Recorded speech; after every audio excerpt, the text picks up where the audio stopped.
Halo semuanya, bagaimana kabar kalian? Semoga masih dalam keadaan sehat dan masih semangat untuk belajar geografi.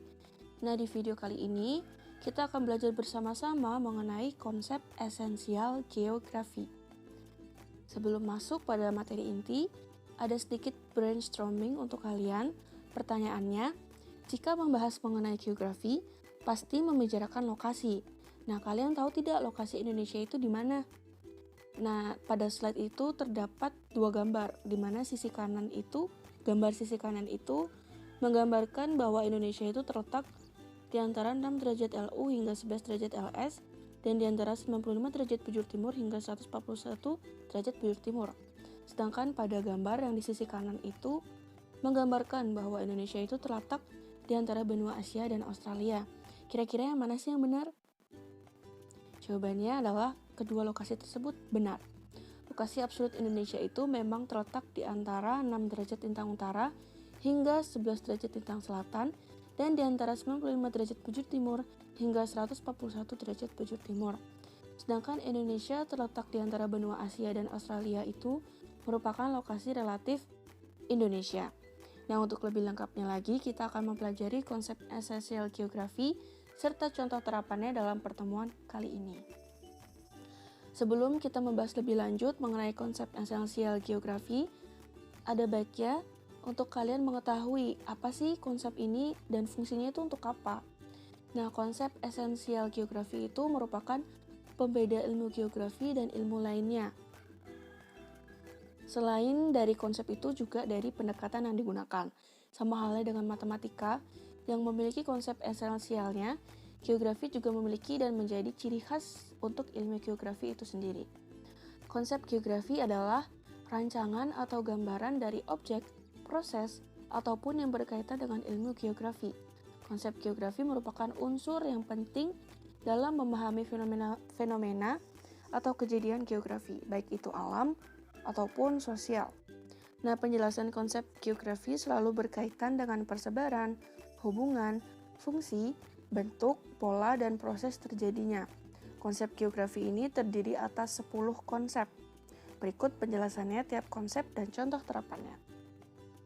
Nah, untuk memudahkan kalian untuk menghafal konsep geografi ini, ada namanya metode jembatan keledai, yaitu menyingkat konsep-konsep yang ada dengan dibentuknya kalimat yang mudah untuk diingat.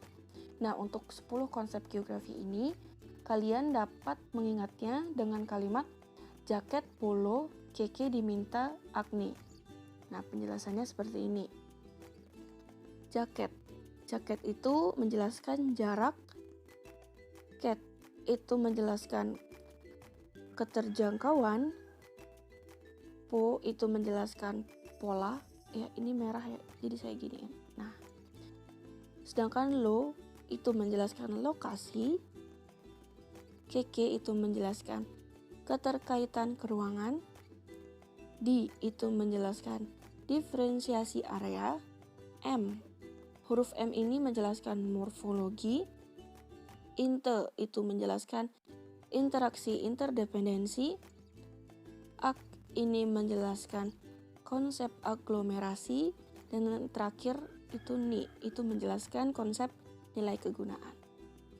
Sudah paham ya? Langsung kita lanjut pada konsep pertama, yaitu konsep lokasi. Lokasi merupakan konsep utama yang akan digunakan untuk mengetahui fenomena geosfer. Konsep lokasi ini dibagi menjadi dua hal, yaitu lokasi absolut dan lokasi relatif.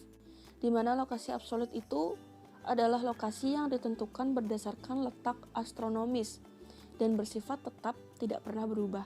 Nah, ini saya contohkan lagi dengan letak astronomis Provinsi Bali. Sedangkan lokasi relatif itu adalah lokasi yang bersifat dapat berubah-ubah dan sangat berkaitan dengan keadaan sekitarnya. Contohnya nih, saya gunakan lokasi relatif SMHN 1 Kuta Selatan, terletak di antara Jalan Melangkaje dan Jalan Tirta Ening, di mana jalan ini tuh dapat berubah sewaktu-waktu. Yang kedua ada konsep jarak. Konsep jarak ini berkaitan erat dengan lokasi karena jarak itu merupakan suatu ukuran yang menjadi pemisah antar wilayah atau tempat. Satuan jarak itu dihitung melalui panjang maupun waktu.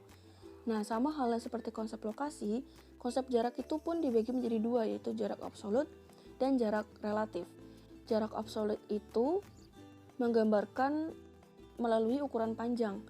Nah, seperti contohnya ini jarak absolut Kutuh ke Denpasar itu adalah 24 km. Sedangkan jarak relatif itu merupakan lokasi yang dinyatakan dalam lamanya perjalanan atau waktu. Nah, ini saya contohkan, yaitu jarak antara Kutuh dan Denpasar dapat ditempuh dalam waktu 20 menit melewati tol Bali Mandara. Tentu saja jarak relatif ini akan sangat berbeda jika tidak melewati jalan tol dan jika jalanan sedang macet. Yang kedua, ada konsep keterjangkauan. Konsep ini merupakan aksesibilitas yang berhubungan dengan kemudahan akses baik dipengaruhi oleh faktor fisik maupun transportasi menuju suatu tempat. Nah, ini ada dua contoh yang sangat berbeda, di mana gambar pertama itu daerah pedalaman sulit berkembang karena sulitnya akses menuju daerah tersebut. Kondisi akses yang jalan sangat rusak seperti gambar di samping ini disebabkan oleh faktor fisik dan belum adanya pembangunan jalan sehingga mempersulit distribusi barang ke daerah tersebut. Beda halnya pada gambar yang ada di bawah, yaitu itu merupakan MRT yang ada di ibu kota Jakarta dengan transportasi yang lengkap dan akses jalan yang sangat baik, sehingga untuk menuju ke berbagai lokasi sangat mudah dilakukan. Yang keempat, ada konsep pola.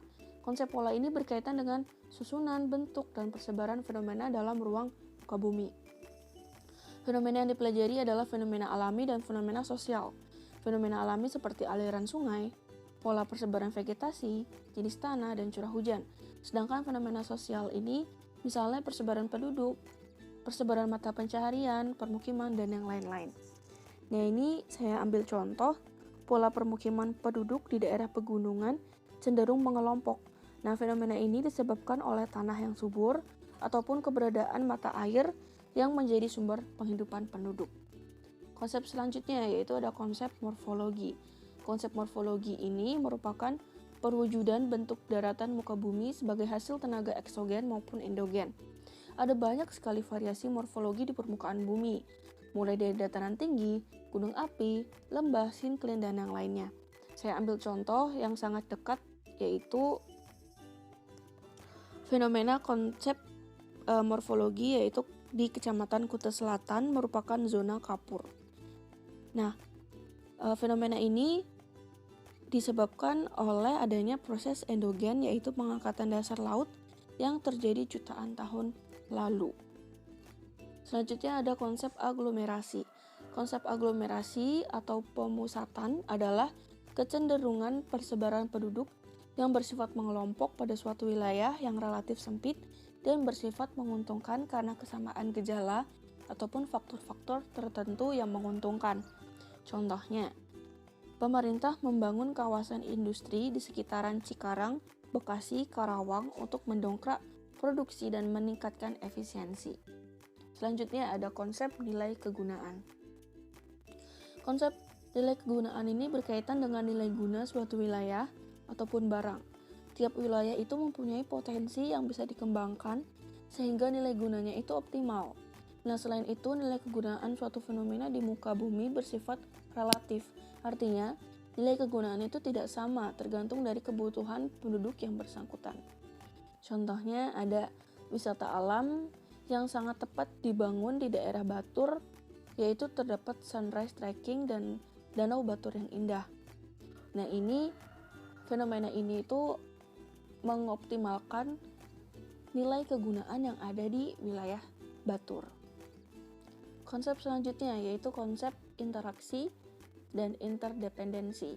Konsep interaksi interdependensi, setiap tempat mengembangkan potensi sumber daya alamnya dan kebutuhan yang tidak selalu sama dengan tempat lainnya. Nah, perbedaan tersebutlah yang mengakibatkan terjadinya interaksi dan interdependensi antar wilayah. Interdependensi itu merupakan ketergantungan. Nah, contohnya, daerah Baturiti penghasil sayur mayur segar dan Kedonganan pusat penghasil ikan laut. Masyarakat kedua daerah tersebut saling berinteraksi dan interdependensi untuk memenuhi keperluan dan kebutuhan makanan di antara keduanya. Selanjutnya ada konsep diferensiasi area. Konsep diferensiasi area ini merupakan konsep untuk membahas pembeda antar wilayah dan menjelaskan keterkaitannya. Wilayah terbentuk dari perpaduan berbagai unsur, baik itu unsur fisik ataupun lingkungan. Nah, perpaduan tersebut membentuk ciri khas tertentu pada suatu wilayah. Nah, pada konsep diferensiasi area ini hanya menjelaskan perbedaan saja, tidak ada menjelaskan adanya interaksi ataupun interdependensi. Seperti Bedugul merupakan wilayah yang berupa dataran tinggi, sedangkan Nusa Dua berada di dataran rendah yang dikelilingi pantai. Konsep yang terakhir yaitu konsep keterkaitan ruang. Konsep ini adalah derajat keterkaitan persebaran suatu fenomena dengan fenomena lain di suatu tempat atau ruang. Fenomena yang dimaksud adalah fenomena alam dan fenomena sosial. Berikut contoh keterkaitan ruang fenomena alam dan fenomena sosial. Yang pertama, fenomena fisik. Keterkaitan antar tingkat erosi dengan kesuburan tanah semakin besar tingkat erosi, maka kesuburan tanah semakin berkurang. Jadi adanya keterkaitan antara tingkat erosi dengan kesuburan tanah. Yang kedua, ada fenomena sosial, di mana pembangunan dan perkembangan kota dan pasar yang pesat itu sangat memberikan dampak kepada daerah sekitarnya seperti Tabanan, Badung, Klungkung, dan Gianyar. Nah, kesimpulannya, geografi itu memiliki konsep esensial yang membedakan dengan ilmu lainnya, di mana konsep esensial geografi ini terdiri dari 10 konsep yang digunakan untuk membahas fenomena geosfer.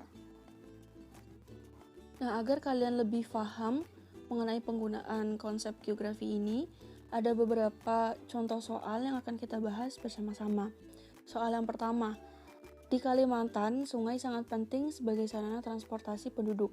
Oleh karena itu, permukiman penduduk berada di kanan kiri sungai. Fenomena tersebut sesuai dengan konsep apa? Nah, yang perlu kalian cari pertama itu adalah fenomena apa yang terjadi pada soal. Nah, di soal ini terdapat fenomena permukiman penduduk yang berada di sisi kanan kiri sungai. Nah, ini sudah menggambarkan adanya pola permukiman penduduk. Nah, dengan begitu sudah jelas jawabannya adalah konsep pola. Soal selanjutnya. Mayoritas penduduk di daerah pantai utara Jawa bermata pencaharian sebagai nelayan, sedangkan di daerah pegunungan, penduduknya bermata pencaharian sebagai petani. Konsep geografi yang berkaitan dengan fenomena tersebut adalah, nah ini fenomena yang terjadi ini ada dua wilayah ya. Yang pertama di daerah pantai utara Jawa yang berprofesi sebagai nelayan, dan di daerah pegunungan yang bermata pencaharian sebagai petani. Nah, ini sudah ada dua wilayah yang berbeda dan dua mata pencaharian yang berbeda, sehingga ini menjelaskan adanya perbedaan atau diferensiasi. Sudah jelas, jawabannya adalah konsep diferensiasi area. Nah, jika kalian menemukan soal yang seperti ini hanya menjelaskan perbedaan saja, tidak menjelaskan adanya interaksi antar dua wilayah, maka jawabannya diferensiasi area. Lain halnya jika pada soal itu menjelaskan adanya interaksi dari kedua wilayah ini. Nah, maka jawaban yang benar jika soal seperti itu adalah interaksi dan interdependensi, seperti itu. Nah, ini ada contoh soal yang terakhir. Soal yang terakhir, secara geologi, di Pulau Sumatera terdapat patahan yang sering menimbulkan getaran gempa bumi. Konsep geografi yang berkaitan dengan fenomena tersebut adalah, nah ini fenomena geosfer yang terjadi ini ada patahan di Pulau Sumatera ya, yang sering menimbulkan getaran gempa bumi. Jadi, karena adanya patahan tersebut, sering menimbulkan getaran gempa bumi. Nah, kalian ingat-ingat lagi. Nah, ini kita urut saja ya dari ABC-nya. Yang pertama yang A, konsep diferensiasi area. Sudah jelas bukan ya, karena tidak adanya menjelaskan perbedaan kedua wilayah karena ini hanya menjelaskan satu wilayah saja. Yang B, keterkaitan ruang. Keterkaitan, jadi saling berketerkaitan, di mana adanya patahan menimbulkan getaran gempa bumi. Nah, jadi jawaban yang tepat adalah konsep keterkaitan ruang, yaitu keterkaitan fisik ya, ini lebih tepatnya. Nah, misalnya ini kita juga bisa membahas ABC yang di bawahnya, yaitu konsep interdependensi, yaitu adanya saling berhubungan atau saling ketergantungan. Nah, di soal sudah jelas tidak ada kata-kata yang menjelaskan adanya ketergantungan antar wilayah. Yang D, pilihan yang D ada konsep aglomerasi. Sudah jelas bukan ya, karena tidak ada penjelasan adanya pengelompokan. Dan yang terakhir adalah konsep lokasi. Nah, ini bisa saja jawabannya itu konsep lokasi jika tidak menjelaskan adanya patahan yang menimbulkan getaran gempa bumi. Jadi hanya menjelaskan bahwa adanya patahan di Pulau Sumatera itu sudah bisa menggambarkan atau menggunakan konsep lokasi. Namun karena ini pada soal yang ini terdapat akibat dari adanya patahan itu, yaitu menimbulkan getaran gempa bumi, maka lebih cocok atau lebih tepat dengan konsep keterkaitan ruang. Seperti itu. Baik, segitu penjelasan dari saya. Semoga penjelasan dari saya ini semakin menambah pemahaman kalian untuk konsep geografi ini. Atas perhatiannya saya ucapkan terima kasih. Mohon maaf jika ada salah kata dan sampai jumpa.